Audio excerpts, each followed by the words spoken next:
जय हिंद। आज हम लोग एसएससी सीजीएल 2022 के सेट नंबर 33 को यहाँ पे डिस्कस करने वाले हैं। टोटल एग्जाम हुआ था आपका 40 सेट में और हम इसके 33 नंबर पार्ट को डिस्कस करने वाले हैं। चलिए स्टार्ट करते हैं पहले क्वेश्चन से। पहला क्वेश्चन कह रहा है कि सॉल्ट पेट्रे का रासायनिक नाम क्या है, तो पोटेशियम नाइट्रेट हो जाएगा। सॉल्ट पेट्रे का जो रासायनिक नाम होता है पोटेशियम नाइट्रेट, इसका करेक्ट आंसर हो जाएगा, याद रख लीजिएगा। नेक्स्ट है, मार्च 2022 में निम्नलिखित में से कौन पंजाब के मुख्यमंत्री बने थे, तो भगवंत मान हो जाएंगे। मार्च 2022 में निम्नलिखित में से कौन पंजाब के मुख्यमंत्री बने थे, तो भगवंत मान हो जाएंगे। सभी देशों का अपना संविधान होता है, तो लोकतांत्रिक, सभी लोकतांत्रिक देशों का अपना क्या होता है, एक संविधान होता है। नेक्स्ट है, निम्नलिखित में से किस स्थान पर परमाणु ऊर्जा केंद्र स्थित है, तो आपका काकरापार इसका करेक्ट आंसर हो जाएगा। निम्नलिखित में से किस स्थान पर परमाणु ऊर्जा केंद्र स्थित है, तो काकरापार इसका करेक्ट आंसर हो जाएगा। वेम्पति चिन्ना सत्यम जो कि एक भारतीय कुचिपुड़ी नर्तक थे, उसको 1998 में निम्नलिखित में से कौन सा पुरस्कार मिला था, तो पद्म भूषण मिला था। वेम्पति चिन्ना सत्यम जो कि एक भारतीय कुचिपुड़ी नर्तक थे, उनको 1998 में निम्नलिखित में से कौन सा पुरस्कार मिला था, तो पद्म भूषण मिला था। नेक्स्ट है, निम्नलिखित में से कौन सा कथन प्रशस्तियों और भूमि अनुदान के संदर्भ में सही है, तो पहला हो जाएगा आपका प्रशस्तियाँ विद्वान ब्राह्मणों द्वारा रची गई थी, तो ये आपका सही है। और राजा प्रायः ब्राह्मणों को भूमि अनुदान से पुरस्कृत करते थे जो ताम्रपत्र पर अभिलेख होते थे, तो ये दोनों ही स्टेटमेंट क्या आपका करेक्ट है। इस टाइप का जो भी आपका पूरा आपका हिस्ट्री से संबंधित क्वेश्चन मिल जाएगा, तो मेनली आपको जो अगर आपको समझ में नहीं आ रहा तो आप दोनों कथन को सही मान सकते हैं। निम्नलिखित में से एवोगैड्रो से संबंधित कौन सा कथन सही है, तो एवोगैड्रो क्या होता है कि उसने परमाणु और अणुओं के बीच के भेद को स्पष्ट किया था। एवोगैड्रो ने परमाणु और अणुओं के बीच के भेद को स्पष्ट किया था। नेक्स्ट है, निम्नलिखित में से देश के 22वें राष्ट्रमंडल खेल का आयोजन किया गया था, तो आपका इंग्लैंड में। निम्नलिखित में से किस देश में 22वें राष्ट्रमंडल खेलों का आयोजन किया था, तो इंग्लैंड ने किया था। इंग्लैंड इसका करेक्ट आंसर हो जाएगा। नेक्स्ट है, 1931 में किसने माना था कि एक सुगंधित यौगिक में इलेक्ट्रॉन के जोड़ों की एक विषम संख्या होनी चाहिए जिसे गणितीय रूप से 4m+2 के रूप में लिखा जा सकता है, तो एरिच हकल ने किया था ये, ठीक है। 1931 में किसने माना था कि एक सुगंधित यौगिक में इलेक्ट्रॉनों के जोड़ों की एक विषम संख्या होनी चाहिए जिसमें गणितीय रूप से 4m+2 के रूप में लिखा जा सकता है, एरिच हकल ने किया था। एनाकोंडा जो कि विश्व का सबसे बड़ा सांपों में से एक है, तो वो आपका कहाँ पाया जाता है, उष्णकटिबंधीय सदाबहार वन में पाया जाता है। एनाकोंडा जो कि विश्व का सबसे बड़ा सांप है, तो ये है आपका उष्णकटिबंधीय क्षेत्र में सदाबहार वन में पाया जाता है। नेक्स्ट है, निम्नलिखित में से कौन सा संयोजन सही नहीं है, तो वेम्बनाड झील जो आपका महाराष्ट्र में नहीं है, केरला में है। वेम्बनाड झील केरला में है, ना कि महाराष्ट्र में है। वुलर झील कश्मीर में है, चिल्का झील ओडिशा में, नैनी झील जो है उत्तराखंड में है। नेक्स्ट है, निम्नलिखित में से किस स्थान पर तकटोक उत्सव मनाया जाता है, तो आपका लद्दाख में। तकटोक जो है आपका आपको उत्सव लद्दाख में मनाते हैं। इससे अच्छा टिकटॉक लिख देता। नेक्स्ट है, 2011 की जनगणना के अनुसार जनसंख्या का घनत्व जो है 382 व्यक्ति प्रति किलोमीटर हो जाएगा। तो 2011 की जनगणना के अनुसार जनसंख्या का घनत्व जो है 382 व्यक्ति प्रति किलोमीटर है।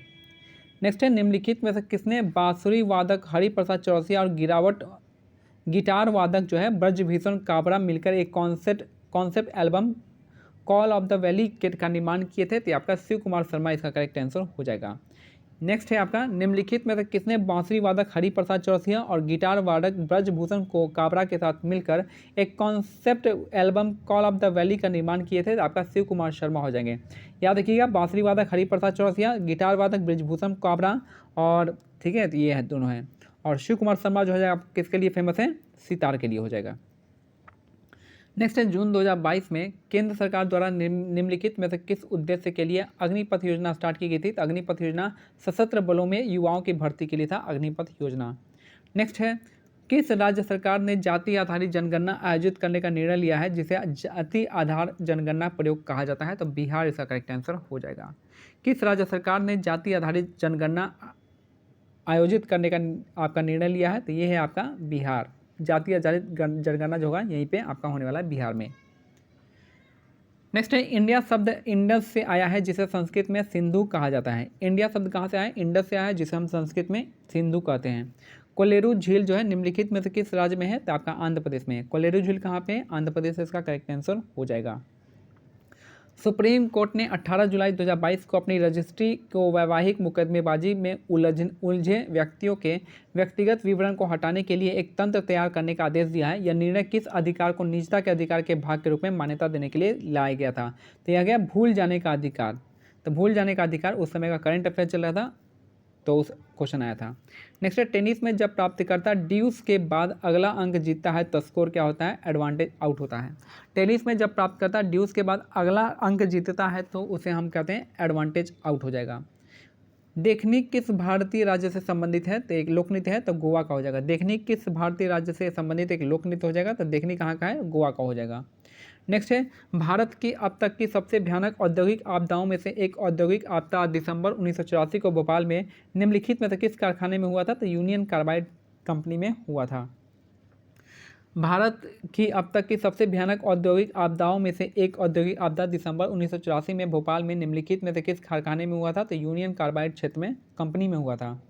नेक्स्ट है, निम्नलिखित में से क्या भारतीय रिजर्व बैंक के द्वारा खुले बाजार के संचालन में से एक है? तो खुले बाजार में सरकार द्वारा जारी बॉन्डों को खरीद बिक्री किया जाता है। ठीक है, मतलब कि आपका जो है आपका ट्रेडिंग होता है खुले ओपन मार्केट ऑपरेशन में, यानी खुले बाजार में क्या होता है आपका ट्रेडिंग होता है किसका? सिक्योरिटीज़ का। ट्रेडिंग और सेलिंग होता है सिक्योरिटीज़ का। बक्सर का युद्ध है 1764 में लड़ा गया था। बक्सर का युद्ध कब लड़ा गया था? 1764 में। और अंग्रेजों की तरफ से कौन था? हेक्टर मुनरो थे, और बाकी जो 3 लोग थे इधर, एक मुगल शासक आलम शाह द्वितीय हो जाएगा, फिर आपका शुजा उद दौला हो जाएगा, और यहाँ पे जो हो जाएगा तीसरा आपका मीर जाफर हो जाएंगे। किस राजवंश की कांस्य मूर्तियाँ लुप्त मोम तकनीक का उपयोग करके बनाई जाती थी? तो चोल इसका करेक्ट आंसर हो जाएगा। किस राजवंश की कांस्य मूर्तियाँ जो है लुप्त मोम तकनीक के उपयोग करके बनाया जाता था? तो चोल इसका करेक्ट आंसर हो जाएगा। तो ये मेरा आज का सेट नंबर 33 कंप्लीट होता है। मिलते हैं अगले सेट में, तब तक क्या करना है, टेलीग्राम चैनल का लिंक जो है डिस्क्रिप्शन में दिया गया, आप उसको ज्वाइन कर सकते हैं। इन PDF को डाउनलोड करके मैथ्स इंग्लिश रीजनिंग के पेपर को देख सकते हैं। जय हिंद, जय भारत, धन्यवाद।